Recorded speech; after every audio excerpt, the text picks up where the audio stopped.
Hello મિત્રો, આજના ખાસ વિડીયોમાં જીસેટ પરીક્ષા 2026 જનરલ પેપર 1નું પેપર કેવું આવશે અને કેવા કેવા ટોપિક પૂછાશે અથવા પેટર્ન કેવી હશે તેના વિશે ચર્ચા કરીશું.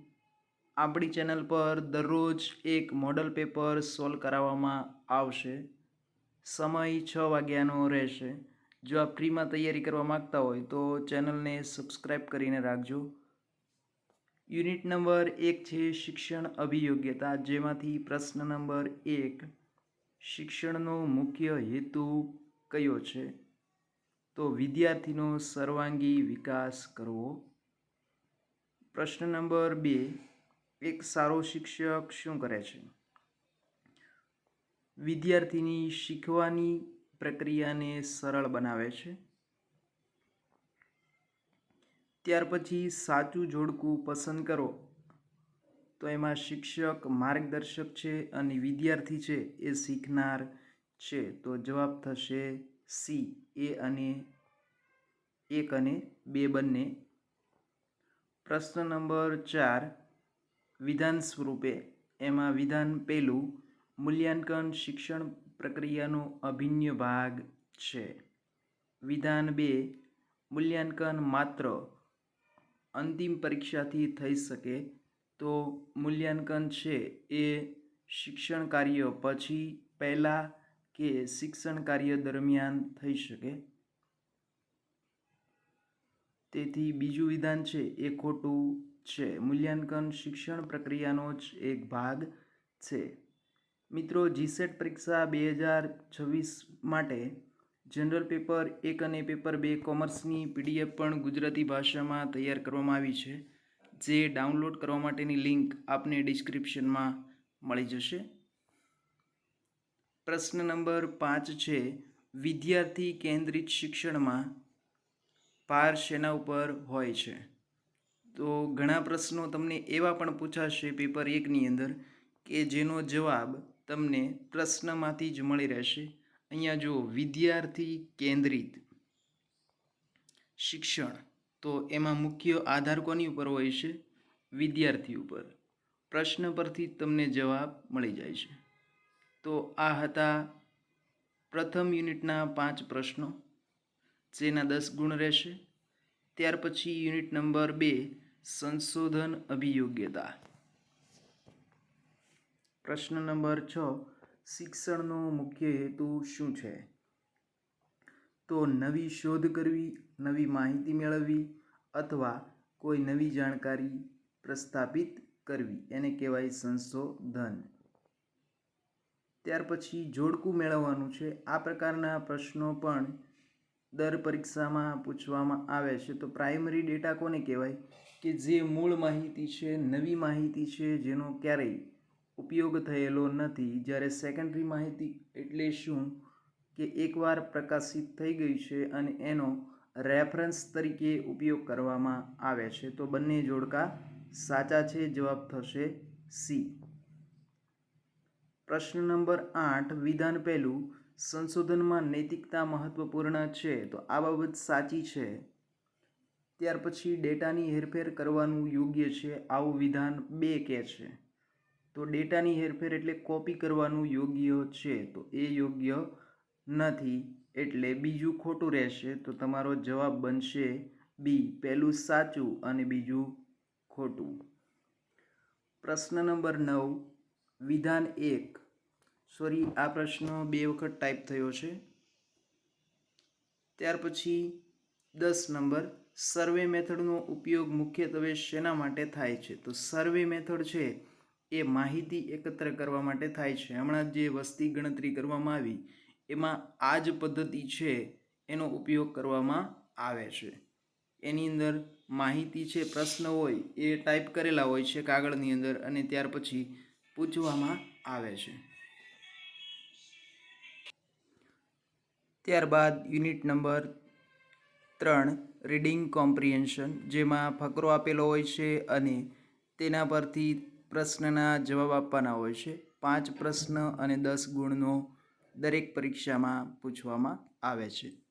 તો અહીંયા ફકરામાં કીધું છે, પુસ્તકો જ્ઞાનના શ્રેષ્ઠ સ્ત્રોત છે તે માનવીના વિચારોને વિસ્તૃત કરે છે અને નવી દિશા આપે છે. હવે પ્રશ્ન જોઈએ, પુસ્તકો શું આપે છે? તો જ્ઞાન આપે છે. જવાબ થશે બી. પુસ્તકો માનવીના વિચારોને શું કરે છે? તો શેને વિસ્તૃત કરે છે? વિચારોને. જવાબ થશે સી. 13 નંબર, ફકરા અનુસાર પુસ્તકો શું છે? તો જ્ઞાનના શ્રેષ્ઠ સ્ત્રોત છે. જવાબ થશે એ. ત્યાર પછી વિધાન પ્રકારનો પ્રશ્ન છે. વિધાન 1, પુસ્તકો નવી દિશા આપે છે અને વિચારોને સંકુચિત કરે છે. તો પહેલું વિધાન છે એ સાચું. પુસ્તકો વ્યક્તિના જીવનને નવી દિશા આપે છે પણ વિચારોને વિસ્તૃત કરે છે, નહીં કે સંકુચિત. એટલે પહેલું સાચું અને બીજું ખોટું. જવાબ થશે એ. ત્યાર પછી ફકરાનો મુખ્ય ઉપદેશ અથવા વિષય શું છે? આ પ્રકારનો પ્રશ્ન પણ દરેક વખતે હોય છે. તો પુસ્તકનું મહત્વ દર્શાવે છે. ત્યાર પછી યુનિટ નંબર 4, માહિતી સંચાર. તો સંચારનો અર્થ શું થાય? તો કે માહિતીની એક જગ્યાએથી બીજી જગ્યાએ સરળતાથી આપ-લે કરવાની પ્રક્રિયા છે. તો જવાબ થશે એ. સંચાર પ્રક્રિયામાં સેન્ડર કોણ છે? તો સેન્ડરનો અર્થ થાય છે માહિતી કે સંદેશ મોકલનાર. જવાબ થશે એ.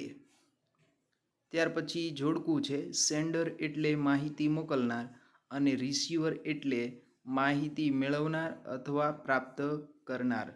તો બંને સાચા છે. જવાબ થશે સી. ત્યાર પછી 19 નંબર, વિધાન 1, ફીડબેક સંચારને અસરકારક બનાવે છે. વિધાન 2 એવું કહે છે કે ફીડબેકની જરૂર નથી. તો વિધાન પહેલું સાચું અને બીજું ખોટું છે. ત્યાર પછી નોઇસનો અર્થ શું થાય? તો નોઇસ એટલે અવાજ, જે સંચારનો એક અવરોધ છે. જવાબ થશે એ. ત્યાર પછી યુનિટ નંબર 5 છે ગાણિતિક રીઝનિંગ. પ્રશ્ન નંબર 21, 15 + 25 એટલે? જવાબ થશે 40. આ માત્ર એક મોડલ પેપર હોવાથી સરળ પ્રશ્ન મૂકેલા છે. આગળ જેમ જેમ પ્રશ્ન પત્રોની સંખ્યા વધશે તેમ અઘરા પેપર પણ સોલ્વ કરીશું. ત્યાર પછી છે 250ના 20% કરીએ તો કેટલા થાય? 10% હોય તો 25 અને 20% હોય તો કેટલા થશે? 50. જવાબ થશે સી. ત્યાર પછી 23 નંબરનો પ્રશ્ન છે 2, 4, 8 અને 16. તો પછીનો નંબર શું હશે? 32. જવાબ સી. ત્યાર પછી વિધાન પ્રશ્ન છે. વિધાન 1, 17 અવિભાજ્ય સંખ્યા છે, વાત સાચી. કેમ? તો કે 17ને 2 વડે નિશેષ ભાગીએ તો શેષ વધે છે અથવા ભાગી શકાતા નથી. વિધાન 2 એવું કહે છે કે 17ને 2 વડે ભાગી શકાય છે. તો બીજું વિધાન ખોટું છે, પહેલું સાચું છે. જો a બરાબર 5, b બરાબર 8 હોય તો a + b કેટલા થાય? તો 8 ને 5 13 થશે. જવાબ સી. ત્યાર પછી યુનિટ નંબર 6 છે તાર્કિક રીઝનિંગ. પ્રશ્ન નંબર 26, બધા ગુલાબ ફૂલ છે, બધા ફૂલ છોડ છે તો? બધા ગુલાબ છે એ શું છે? છોડ છે. ફૂલ છે એ છોડ છે. તો ગુલાબ એ ફૂલ આપેલું છે એટલે ગુલાબ પણ શું છે? છોડમાં ગણાશે. તો જવાબ એ. 27, ODDONE અને OUT છે તો પછીનો શબ્દ શું હશે? તો જો ડીકોડ કરીએ, ડી પછીનો અક્ષર શું છે?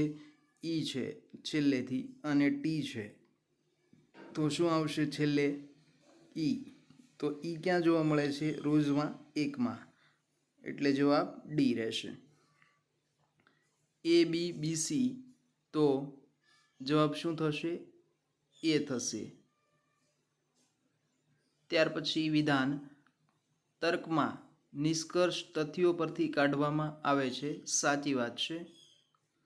ત્યાર પછી એવું કહે છે નિષ્કર્ષ અનુમાન વગર પણ શોધી શકાય, તો એ ખોટું છે. વિધાન એક સાચું અને બીજું ખોટું, એવો જવાબ થશે.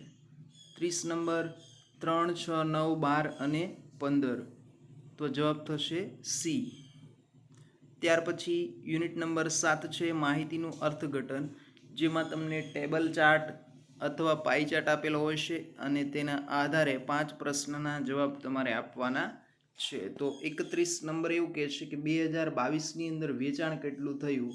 તો જુઓ 2022ની અંદર વર્ષ અને ટેબલ આપેલા છે, એમાં વેચાણ આપેલું છે 122, તો જવાબ થશે 120, તો જવાબ થશે ડી. 32મો પ્રશ્ન શું છે, સૌથી વધુ વેચાણ કયા વર્ષની અંદર થયેલું છે. તો જોઈએ આપણે સૌથી વધુ વેચાણ કયા વર્ષનું છે. જુઓ 2023માં 150નું વેચાણ થયેલું છે, તો અહીંયા 150 ક્યાં છે. સૌથી વધુ વેચાણ કયા વર્ષનું છે. 2023માં 150નું વેચાણ થયું છે. ત્યાર પછી 33માં શું કહે છે, 2021થી 22ની અંદર વેચાણમાં કેટલો વધારો થયો.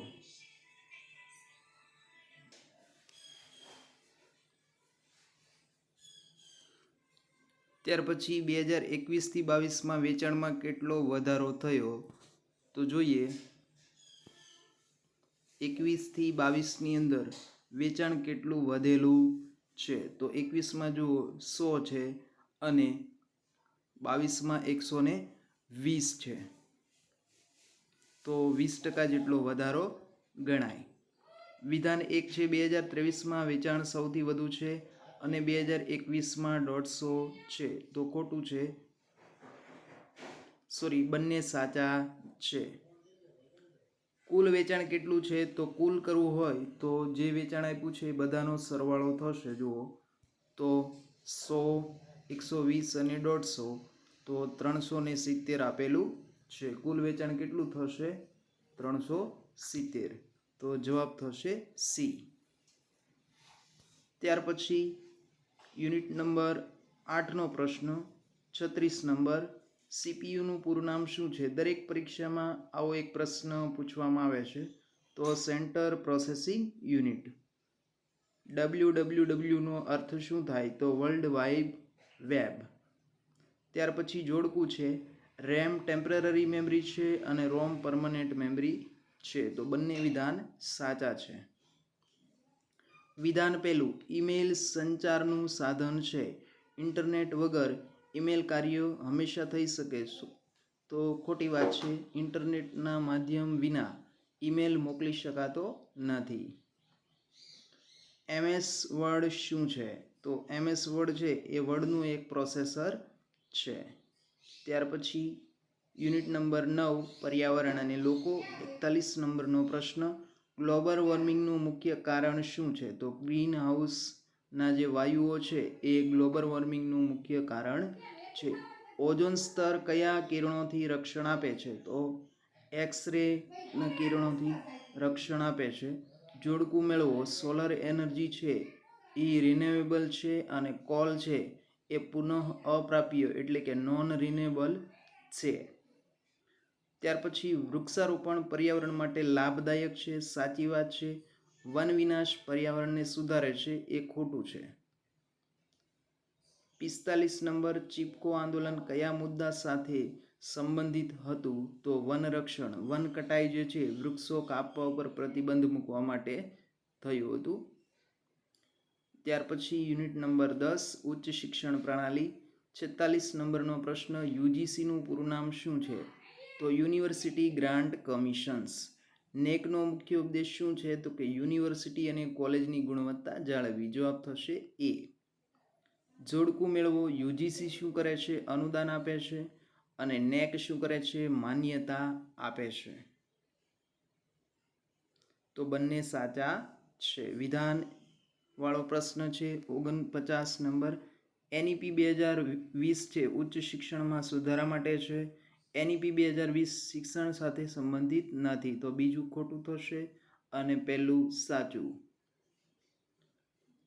50 નંબરનો પ્રશ્ન, જીસેટ પરીક્ષાનો મુખ્ય હેતુ શું છે? તો કે શિક્ષકની પાત્રતા છે એ નક્કી કરવા માટેની પાત્રતા કસોટી છે. જવાબ થશે એ. ફરી મળીશું આવા જ એક અગત્યના વિડીયો સાથે. ત્યાં સુધી જય હિન્દ, જય ભારત.